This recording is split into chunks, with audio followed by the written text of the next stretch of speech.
Hello and welcome back to Funny in Theory, St. Paul Saints promotion podcast. I'm Joshua Will, the entertainment director with the St. Paul Saints Baseball Club. And I am Skare Bailey, the director of marketing and promotions. Now, one of the things we like to do and say and live around here is that fun is good. However, fun can be a lot of work.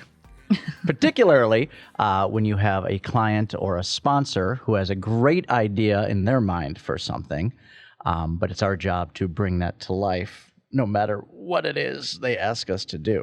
That is correct.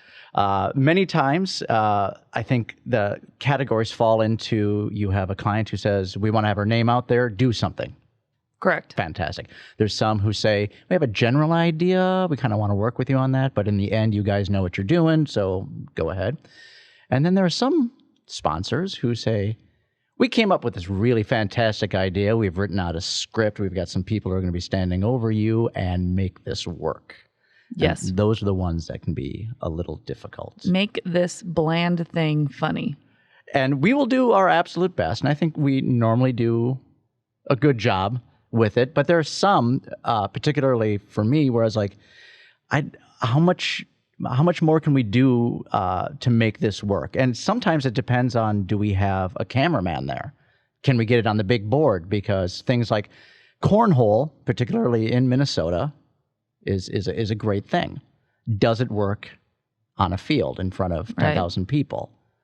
There are some other promotions throughout the years, and maybe we can dive into some of those stories. Yeah, it's always a fine line that you want to be a good partner yourself, but you also want to make sure the partner knows that we do know what we're doing here, and we want to bring your brand to life, but also what your brand is not necessarily conducive to fun. So lean on us a little bit to try to make, for instance, birth, the miracle of birth, more entertaining for people to watch and a little less graphic. A little less graphic. Yes.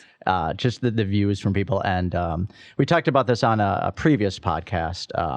We'll have a baby drop out of a chute, and we'll have the dads run with the babies who are not supporting their necks. And in the audience, you'll hear people go, oh. But for 60 seconds, they're completely enjoying it.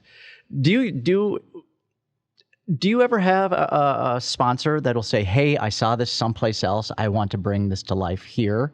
And there's kind of that need to, not a need, but kind of the wish to go, how can we make this ours? We don't want to just copy somebody else. Does that happen quite a bit? Yeah, it's actually, you've brought it up to me before, but a partner did want to somehow try and figure out to do, like you see on those Japanese game shows where it's like the slippery steps. Mm-hmm. And people got to try and get to the top. And it's like, yeah, that would be hilarious. But also, we only have 90 seconds. How do we make this work? Yeah, 90 seconds, not just to do the promotion, but to get everyone on the field, explain it to the crowd. Correct. Do it, and then get off the field in time as well. One thing I want people to know, Sierra, is that not only do you do the on-field promotions, but you're also actively working during the day, working with these clients. So can you kind of give people a full idea of what it is you actually do? That would take us 9 hours. That's okay. We've got 40 minutes. Essentially it's the work never stops. It's always funny to me when people are like, so what do you do in the off season? Do you just not work? Where do you think a baseball, season comes from? Comes from ideas and planning and working with partners and selling.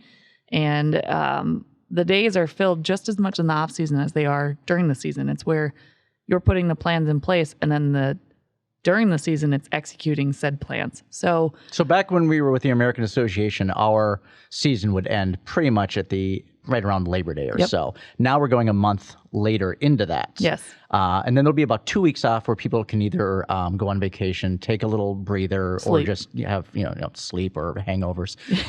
But then we guys come back immediately to start working on the next season, and typically we'll have a good idea of the games will be scheduled within those first 2 months. So what the upcoming schedule is for the season, and we start working on those right away. But how do we fill those in? Right. Exactly. It's an ever-going process, throughout the months. But eventually you get to the season and you're not everything is, not all T's are crossed and I's are dotted. You're still doing a lot of the planning on the day of the game. I mean, me and you text each other the morning of a game that night. We have one open inning break. Here's the theme. How about this? And then you'll send an idea, or vice versa. And so we literally are planning until first pitch that night. And then it's kind of just go and do. We'll see what happens. Well, it's really funny because we will lay out what we want to get done. Sometimes we don't know how we're going to do that till day of, because there's so many different factors going into the game, and there's so many different people working on different things. And I've explained this to some of the new hires. It's like, when you come in, focus on your job right here. If we need help, we'll absolutely help you.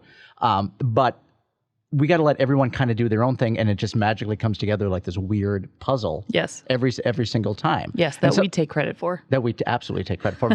So what you see on the field obviously is not everything that's going on. Right. But even a typical, say, a work day for you where a game is in the evening, what is it that you're doing? Yeah, getting the scripts ready for the PA announcer. So that's pre-game scripts, in-game scripts, the game interactives, which is like if Treasure Island home run or different things that can happen. Getting staffing ready, getting everything that you could think of, like night specific reads, like, oh, it's so-and-so's birthday tonight, or tonight's the sponsor is, Skare. So we have a bunch of reads that we need to get in throughout the game for them. So it's just adjusting everything. And then, getting the ballpark ready. So there's other side jobs too that are coming in, not just promotion. So you're fielding calls. Yeah, we sell tickets. Everyone here sells tickets, so it's not just the box office. Everyone has a link on their computer. Phone rings, you answer it. It's probably somebody asking if they can bring in a water bottle, or if they can buy tickets for next Sunday's game, or if we have any available, or different things like that. So fielding complaints.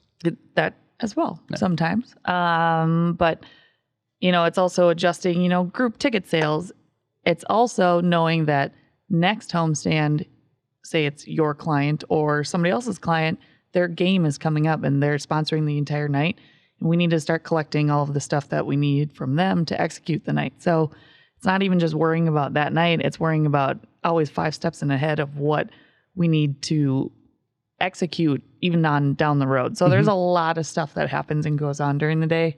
To why a lot of times the scripts don't match what they're supposed to be doing, because you get interrupted by so many different things, and then your brain goes off track, and it's like you have 37 Google tabs open all at once, but never actually close any of them.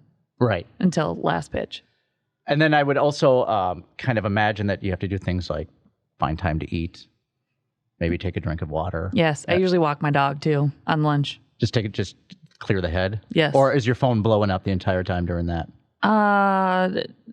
Depends. How many times are you texting me? It depends what the day is, I guess. And then going back to about the sponsors, about what they want, I imagine they too, there's going to be some sponsors who are going to be like just incredibly micromanaging, whether they're coming out to the game or they're like, we got a group coming out. If there's anything you can do for us, kind of let us know. Right. As well. Looking at this season, I'm always amazed how day of, hour of, minute before, suddenly like, oh, by the way, we're adding this right now, because maybe someone's promoting a movie, maybe there's something going on in town, and how we have to fit that in. Suddenly we have 3 first pitches. Yes. But going back to kind of making it fun, what is it when someone, say a sponsor says we have this idea? What is the process there? Does it really vary sponsor to sponsor, or are we kind of in the, okay, I hear what you're saying, let me kind of let this marinate and get back to you, or is there any way to go, your idea is just horrible, please don't call back, I'm going through a tunnel. Yeah.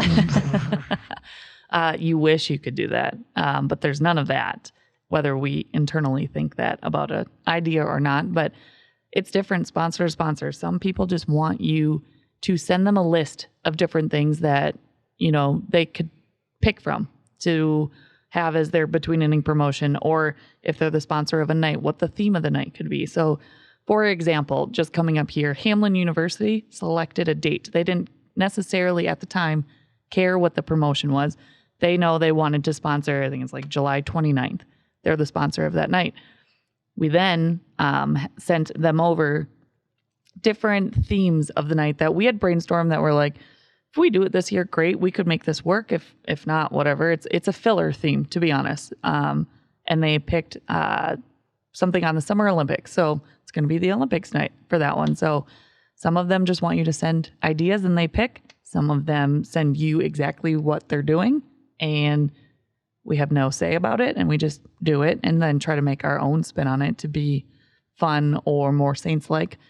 And then some, literally, they don't care what the theme is, what the promotion is, just slap our names to it. Because like you said before, we know what you guys are doing and you know what you're doing. So you might as well just, we're looking at it as the branding and the time. So they don't really care what's going on as long as their name is attached to it. Cool. And sometimes I feel that those open-ended ones are more classic Saints, where going back to Midway was almost more like little sketches or little comedy bits rather than, and we can just kind of let loose and have fun and say, well, that happened. Yes. Going back to what you're saying, I have two questions. One, has there ever been a client, and we don't need to say who it is, who keeps saying, I got this idea, and they keep giving you the same idea, and you're just like, no, you're bad. Please don't do that anymore. Is there any way, without naming who they are or what they want to do, explaining it? I mean, well, there's some, we can call it out.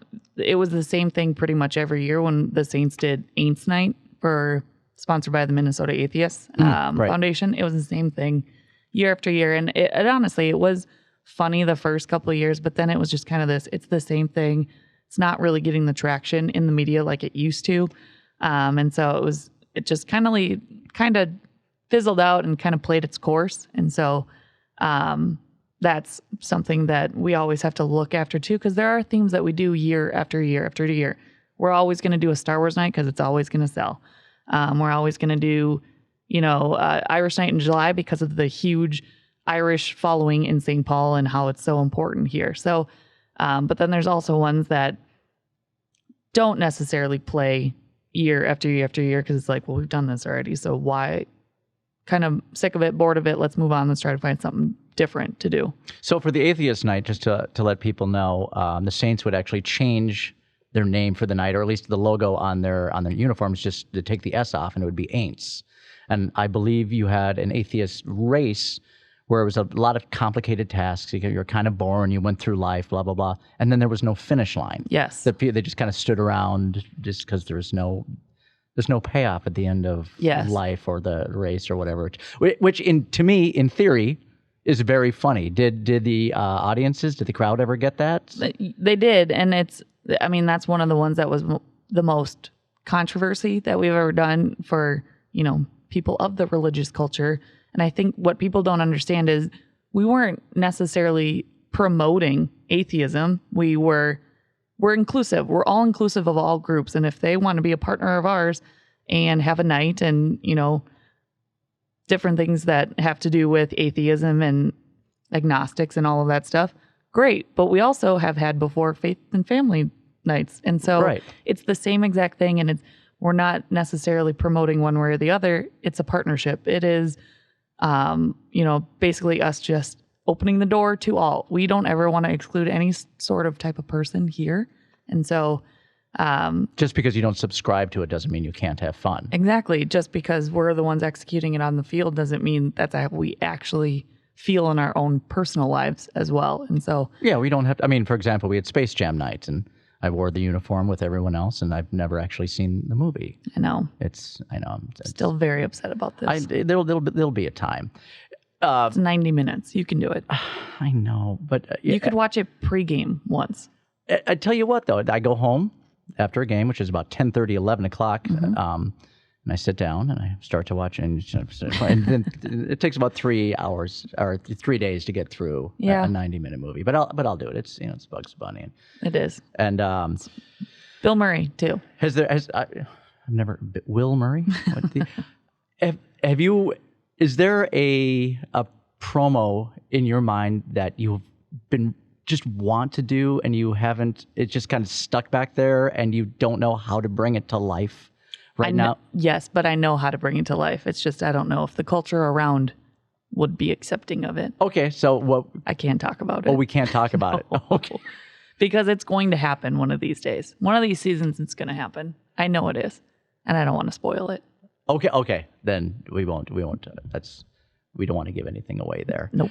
Let's talk about the pressure, if that's the right word, of pulling off, particularly, let's say that like the eyeball race, big sponsor, St. Paul Eye Clinic, and making sure that it goes off correctly every single time. We've got some just great, I don't want to call them war stories, but almost panic because there's so much that goes into getting people out in the field. First of all, it's finding contestants. Right. Second, it's making sure the contestants are showing up on time. And signing a waiver. Third is making sure the contestants are actually listening to you when you're describing what needs to be done. Mm-hmm. Fourth, making sure that this is the proper contestant and they're not just some person who's probably had too much to drink or has ulterior motives. Mm-hmm. I think it was my first or second season during the tire race where a group of 4 guys rolling the tires, third base to second base, decided to kneel down and do the Captain Morgan thing, and they pulled bottles and cans out of their back pocket and took decided to drink that in the middle of it.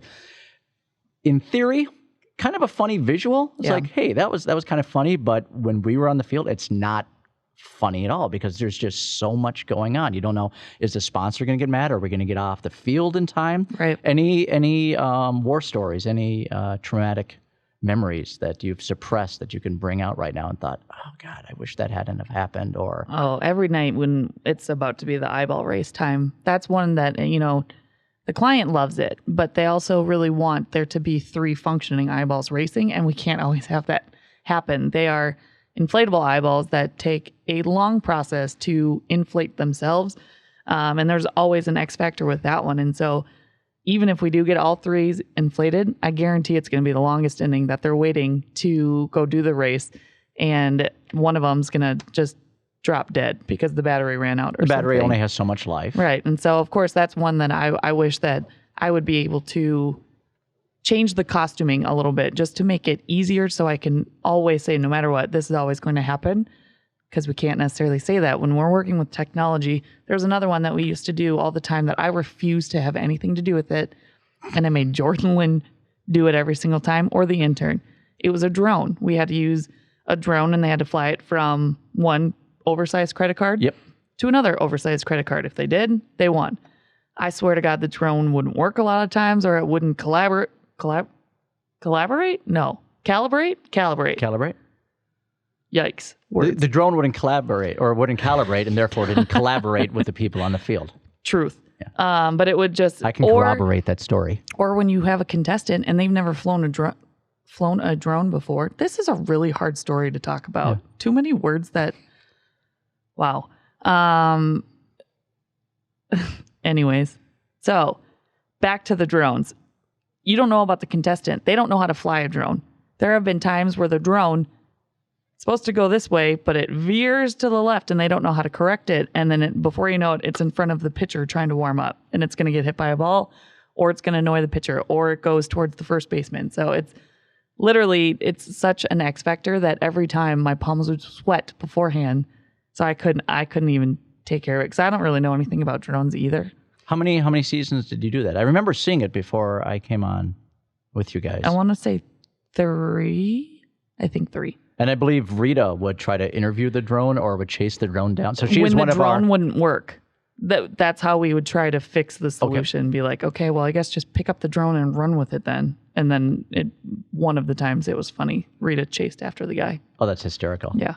Is it, going back in your memory, is there any stories about just contestants that were not cooperative?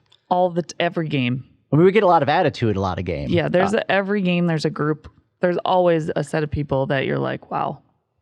I remember telling you this when we had the Risumo cycling. We had 2 female contestants who were trying to figure out what they wanted to do during it. And they're like, should we kiss? And I was like, I'm not going to say yes, but I'm not going to tell you no because I'm not going to tell you what to do. But no, don't do it. Just stick to what we said you should do. What you should do, and it's very weird. You have some those 3 types of people: those that just hone in on these are the directions I'm going to follow them exactly, And they're the ones that are actually kind of dull sometimes Right. because they're so locked in. And a lot of times when I'm on the field calling it, I'll say, when you go out there, do yourself a favor, particularly if it's like a plane toss or anything that comes over the side, turn around.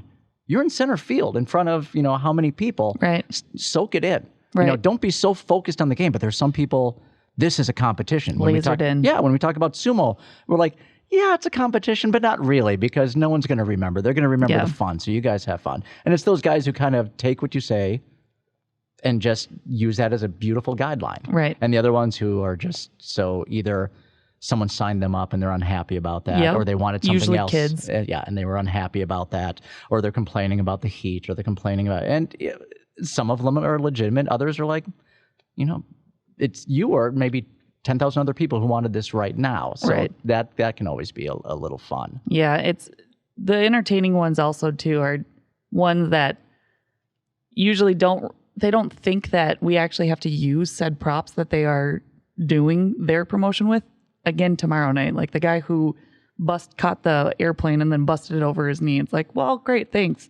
Now we don't have an airplane for tomorrow night. Yeah, but it was funny to watch him. The crowd loved it because he looked like a macho moron, but again, like it played well. That was great. Don't do that again. Right. And we have these styrofoam airplanes that we use for the Sun Country toss, which we call Get to Going, and we have wiped out the surplus in the cities because to find a 22-inch airplane, and we were talking about visuals on a previous podcast.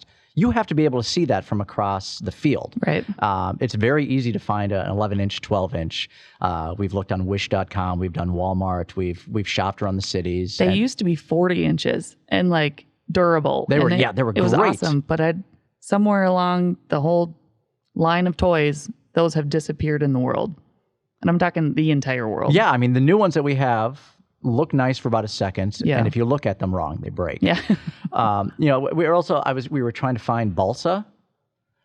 We try to get a remote control plane. Yes. But the winds here we're close to the Mississippi River down Lower Town, St. Paul, and at any given moment, the wind is blowing in any Or a mayfly or a hatch mayfly. happens. I still think we could do a lottery on that. What night are that? But there's been 3 hatches this year, know. which is really scaring me. So next year, our mayfly overlords will come and take us away. Maybe we won't be here next year. What? Just all mayflies.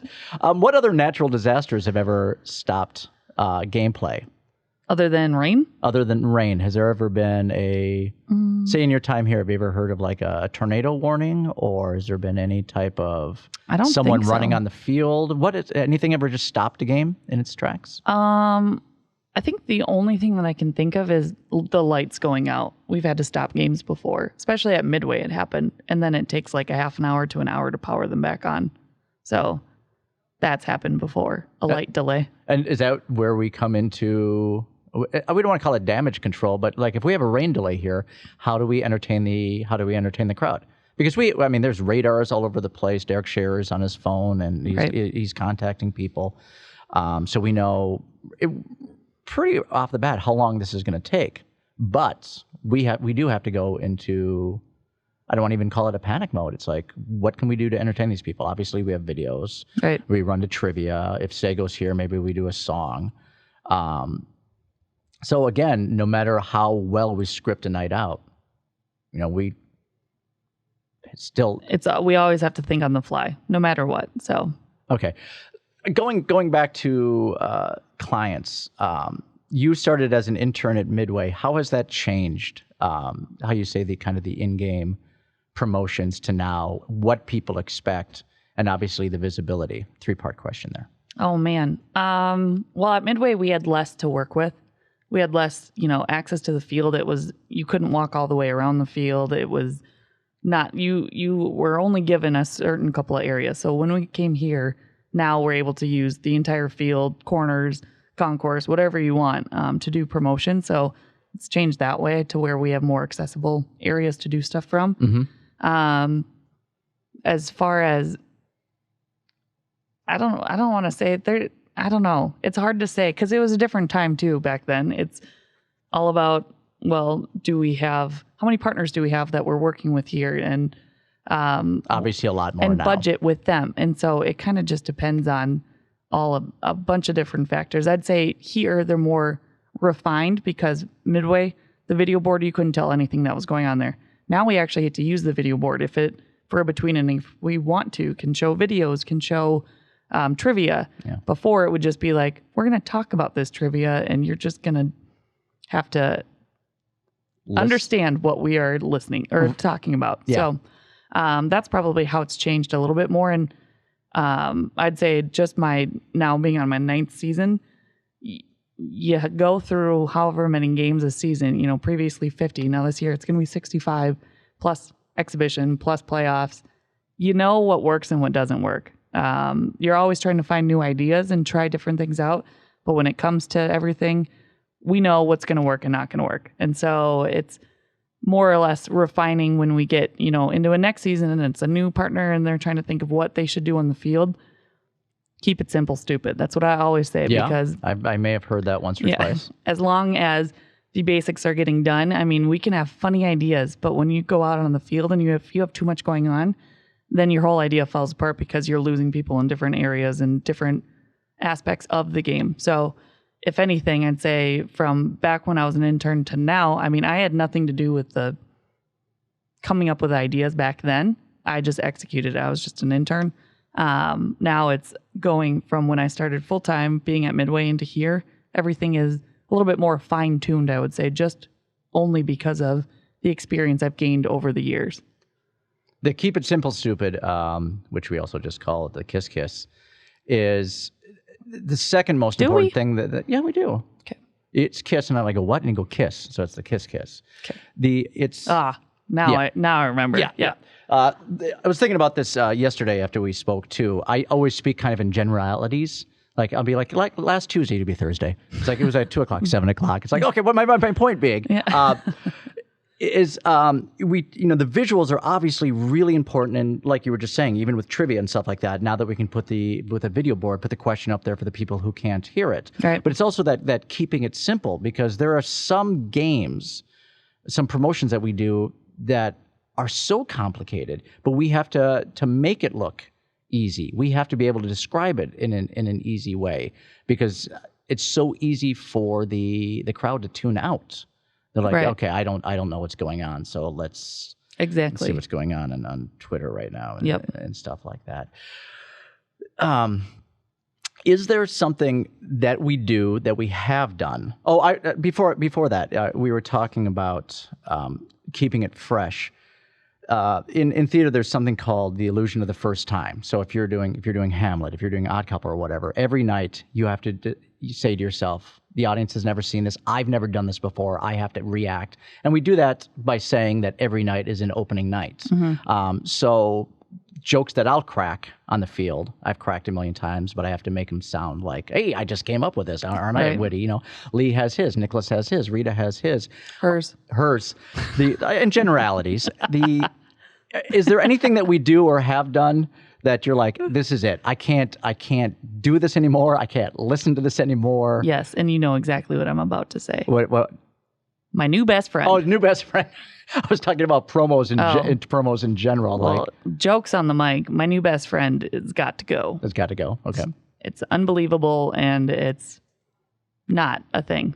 I remember once I was like, like one of my best friends, I'm like, I'm here with Amanda.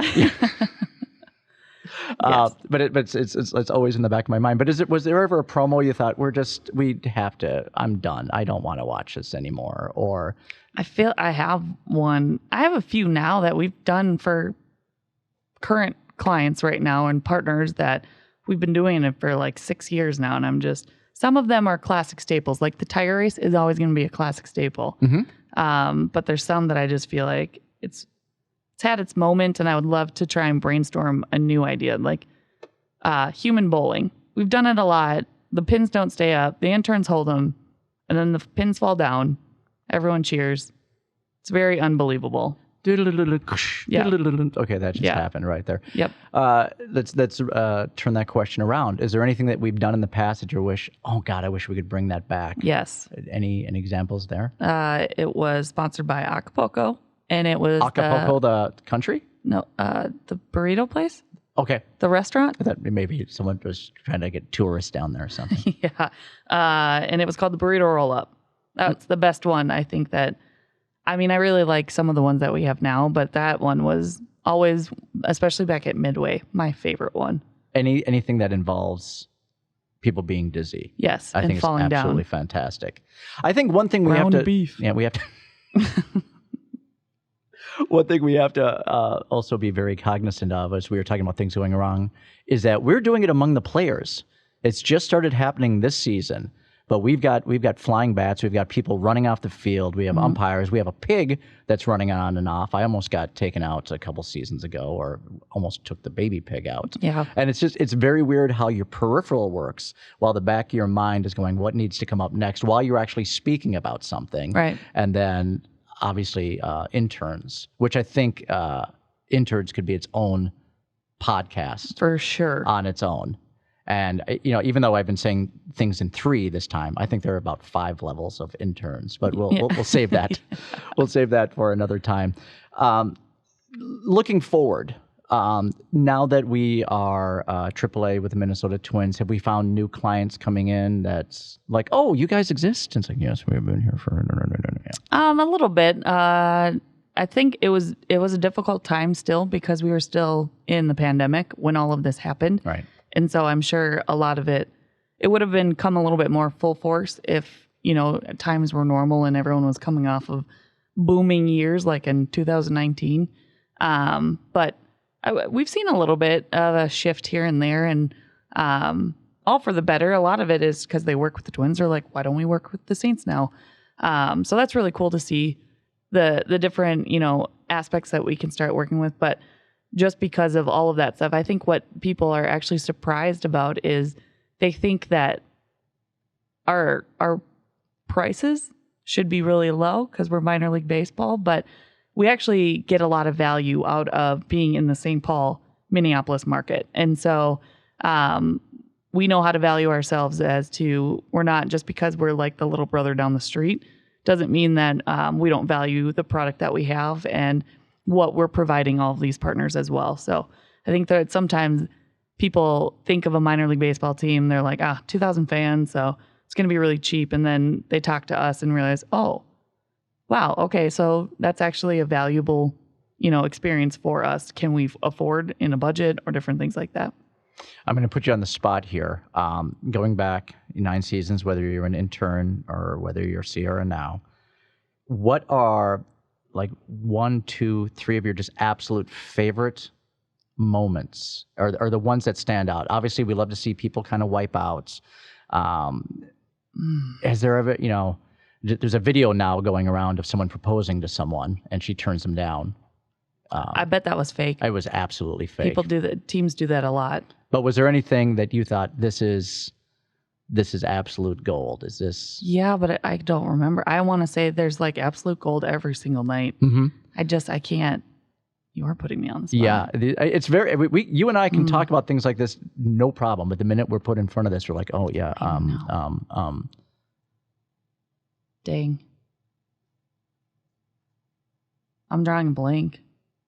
Well, I think this is a good place to stop. I need to help. Jordan, what's happened? What's funny? This is hard. I will say, and if you can, take a look at the videos. The championship, but that wasn't funny. Go look at the videos, the end of the season videos, and whenever I'm down, I will go look at 2019, even 2020, and go, oh God, did you see that? And there's good 30 just fantastic moments visually. Right. But that's only a cross section, just a sliver of what happens right. kind of every night. And the cool thing about what we do is if something goes bad, we move on and we don't think about it anymore. We just got something else to do. We have something else to do.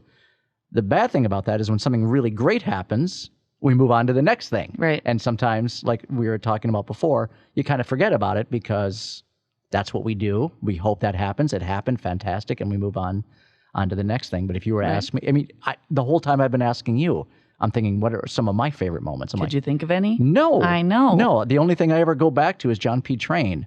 You know? Those are pretty good. If I mean, this probably isn't my favorite moment that's ever happened, but the most unbelievable was Kupchak when he made the cantaloupe in the basket. Mm-hmm.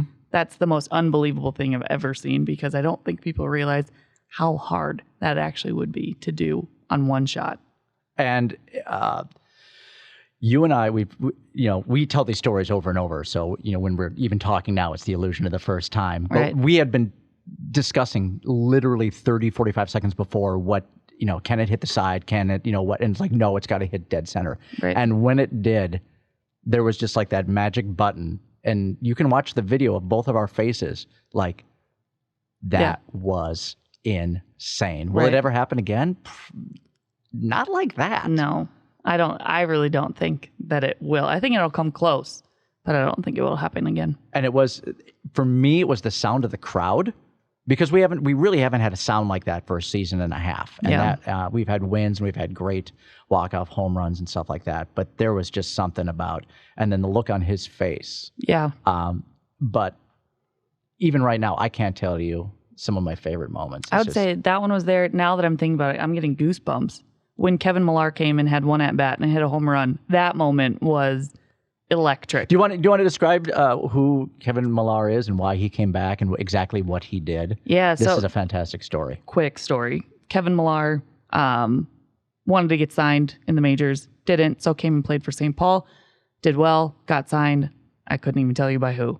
Went on to win a World Series with the Boston Red Sox, and then when he retired, he actually came back and played a little bit for the Saints again, but now he is a big baseball analyst, has his own talk show, International Talk on MLB TV, and it was the Saints' 25th season, and so he was invited to come back, and he said he would, but he wanted to take an at-bat, and so being an independent ball, we were able to sign him for a day, Yep. and he took one at-bat, and somehow hit a home run. I mean, at this point, I want to say he's mid-40s.